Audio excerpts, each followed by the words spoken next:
오늘 들려줄 이야기는 인류사에서 가장 안타까운 동족 간의 전쟁, 바로 전주 황방산에서 일어난 한국전쟁 이야기입니다. 때는 1950년 6월 25일에 북한군이 일방적으로 남한을 침공하면서 그런 전쟁이 일어나게 됩니다. 결국 3일 만에 서울이 떨어지게 되고 전주까지 내려오는데 얼마나 걸렸을까? 25일 만에 내려옵니다. 그런데 피 한 방울도 흘리지 않고 전주에 무혈 입성을 하게 됩니다. 그래서 계속해서 무혈 입성으로 전주까지 내려와서 가장 그 사람들에게 위협적인 사람들이 우리가 봤을 때는 누구였을까? 바로 전주 형무소에 있던 사람들입니다.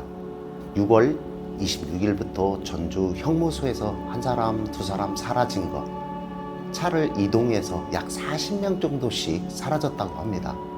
다시는 돌아올 수 없었겠죠. 그 40명을 어디로 이동을 하겠어요? 가장 인적이 드문 곳, 전주 학살지라고 하면 약 5군데가 있는데 우리가 이번에 조사하는 곳은 전주 황방산 일대예요.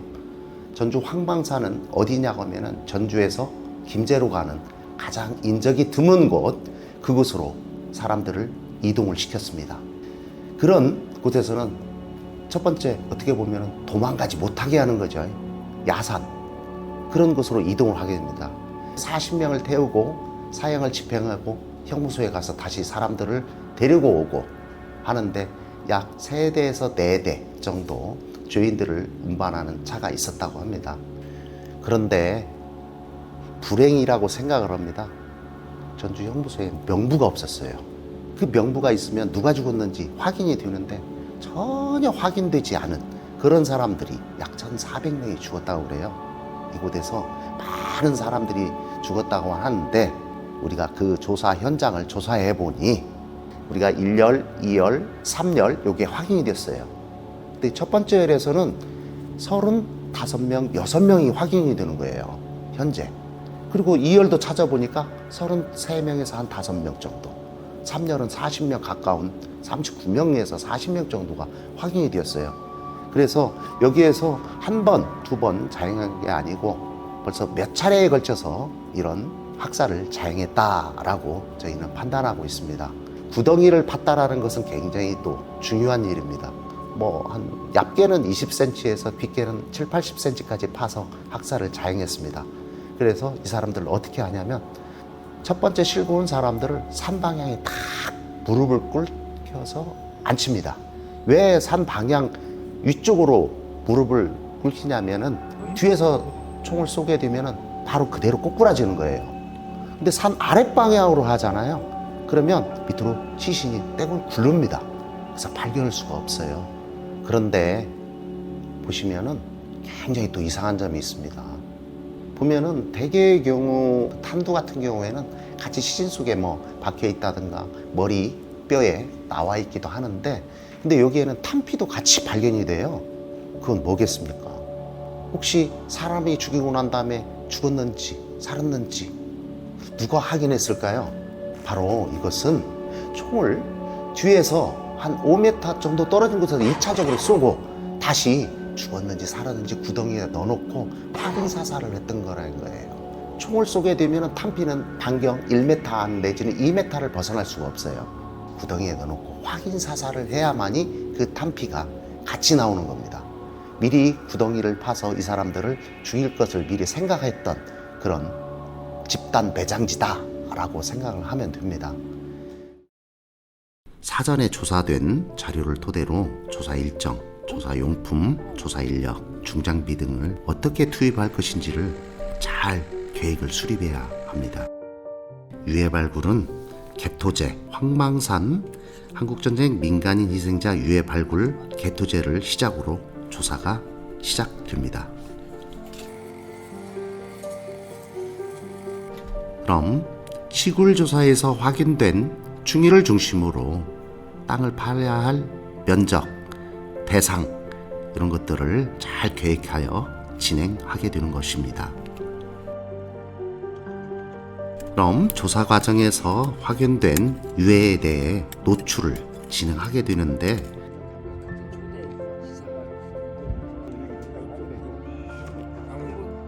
그 유해하고 같이 나온 흙에 대해서는 0.5cm 내외의 체에 체질을 진행하게 되는 것입니다.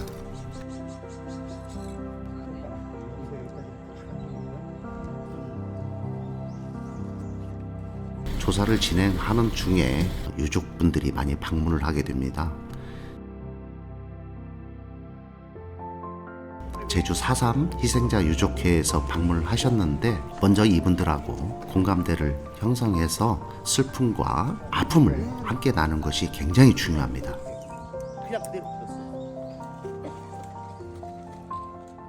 GPR 탐사 진행을 하는 겁니다. 지하 물리 탐사 기기로 어떤 곳이 들어있는지를 다 이렇게 확인을 해서 컴퓨터로 영상화하는 작업을 하게 되는 것입니다.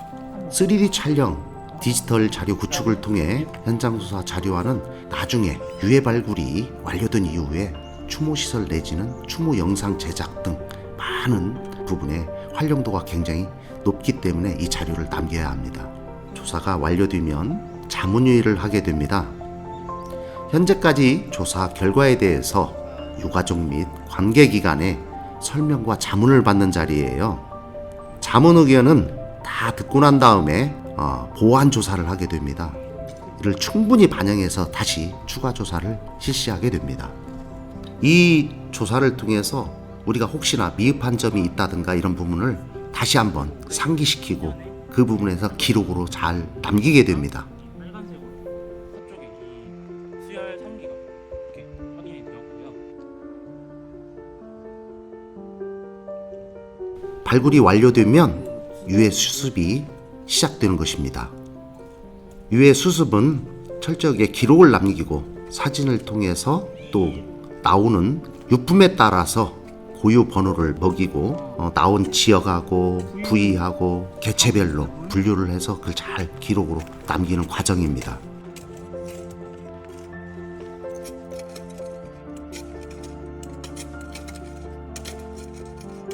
발견된 유해는 먼저 전주대학교 박물관 수상고에 1차 안치를 통해서 정확한 데이터를 다 완료한 다음에 발굴 주체인 전주시와 저희 발굴조사단과 유족분들이 함께 세종 추모의 집에 마지막으로 안치까지 하게 됩니다. 그래서 우리가 여태까지 이걸 바라보면서 우리 전주대학교 발굴조사단은 여러 가지 것을 생각을 했어요. 조사를 진행하면서 많은 유족분들이 또 찾아옵니다. 그 유족분들한테 굉장히 안타까운 마음을 같이 공유해 줘야 돼요. 그 현장에 무슨 일이 있었는지 역사를 밝히는 데 있어서 굉장히 중요한 역할을 우리 스스로 해야 한다는 소명의식을 가졌습니다. 사람이 시신을 만진다는 거, 과거의 어두운 역사를 만진다는 거 누군가 해야 한다면 우리 같이 하자라는 결연한 뜻을 가지고 그 안타까운 역사의 현장을 소명의식을 가지고 밝혀나가는 우리 전주대학교 유해발굴조사단이 되었으면 좋겠다. 전주대학교 박물관이 그 일을 앞장섰으면 좋겠다 라고 해서 어떻게 보면 그 일을 시작하게 됐습니다.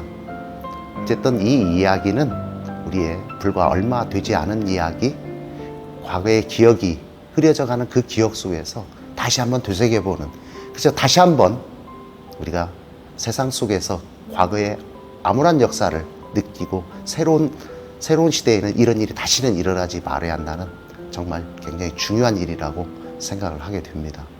그동안 들어주셔서 감사하고 여러분들에게 같이 이런 일들은 같이 나누고 같이 공유하고 그래서 세상 속에서 같이 살아가는 좋은 세상이 되기를 꿈꾸는 바입니다.